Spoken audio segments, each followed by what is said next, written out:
చూస్తారా? యవ్వన ప్రాయం వాళ్ళు చనిపోయినప్పుడు ఎలా ఉంటుందండి? 20 సంవత్సరాలకి రాలిపోతున్నారే బిడ్డలు.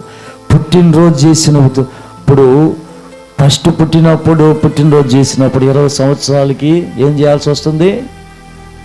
దినాలు చేయాల్సి వస్తుంది. ఎందుకు? దేవునికి లోబడక ఈ లోకంలో ఉన్న వాటి కొరకు ఆశపడి తిరుగుతున్నప్పుడు ఇలాంటివి జరుగుతున్నాయి. జాగ్రత్త ప్రియమైన దేవుని బిడ్డలారా. మన చుట్టూ ఏం జరుగుతుందో ప్రతి దాని కొరకు మనము విజ్ఞాపన చేయాలి.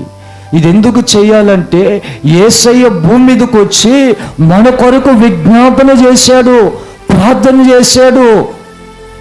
చేసి ఆయన ఆరోహణమయ్యి మన కొరకు కలవరిలో ప్రాణం పెట్టి తిరిగి మళ్ళా మృతి చెంది లేచి ఆరోహణమై వెళ్ళి కూడా తండ్రి కుడిపార్శ్వం దగ్గర పరలోకములో విజ్ఞాపన చేస్తున్నాడు ప్రభు. బిడ్డలారా, ఇది గుర్తించండి, ఈ మర్మాన్ని గుర్తించండి. మన కొరకు ప్రాణం పెట్టిన దేవాది దేవుడు పరలోకంలో తండ్రి కుడిపార్శ్వం దగ్గర కూర్చొని విజ్ఞాపన చేస్తున్నాడు. అయ్యా, నా బిడ్డలు భూమి మీద ఉన్నారు, వారి క్షేమంగా నా సన్నిధికి రావాలని యేసయ్య మొరపెడుతున్నాడు, కన్నీరు విడుస్తున్నాడు. అక్కడ ప్రభువు చేస్తున్నాడు ప్రార్థన. ఈ భూలోకంలో ఇద్దరు ప్రార్థన చేస్తున్నారు. ఇద్దరు ఈ ప్రపంచం మొత్తం ఇద్దరు ప్రార్థన చేస్తున్నారండి. వారు ఎవరో మీరు చెప్పగలరా? ఇద్దరు వ్యక్తులు ప్రార్థన చేస్తున్నారు ప్రపంచం మొత్తంలో. ఇద్దరు వ్యక్తులు, ఒకటి క్రైస్తవ సంఘము, రెండు పరిశుద్ధాత్మ దేవుడు క్రైస్తవ సంఘము ప్రార్థిస్తుంది. విజ్ఞాపన చేయాలి మనం.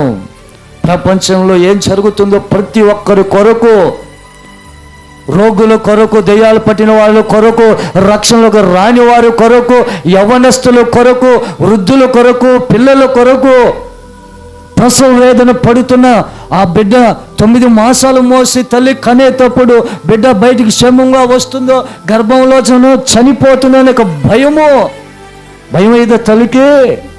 బిడ్డ క్షేమంగా తల్లి ఆ బిడ్డ అనే ఆ యొక్క కొట్టుమిట్టాడుతున్న సమయం వారి కొరకు మనం ఏం చేయాలి? ప్రార్థన చేయాలి. మన ఇంటి వారి కొరకే ప్రార్థన చేస్తే అట్ట. నోవాహు ఇంటి వారి కొరకేనా రక్షణ ఓడగట్టుకుంది. యాక్చువల్గా ఆయన ఇంటి వారి కొరకే ఓడగట్టుకున్నాడు. కానీ నోవాహు ఆలోచన అది కాదు.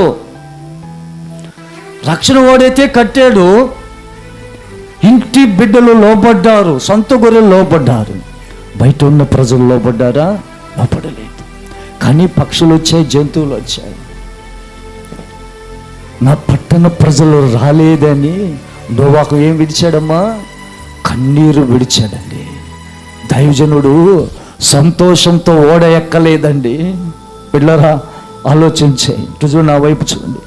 నోవాహు సంతోషంతో ఓడ ఎక్కలేదు. పట్టణమే నాశనం అయిపోతుంది. ఇది చూడటానికా? ఇది చూడకూడదని లోపలికి పంపిస్తున్నాయా?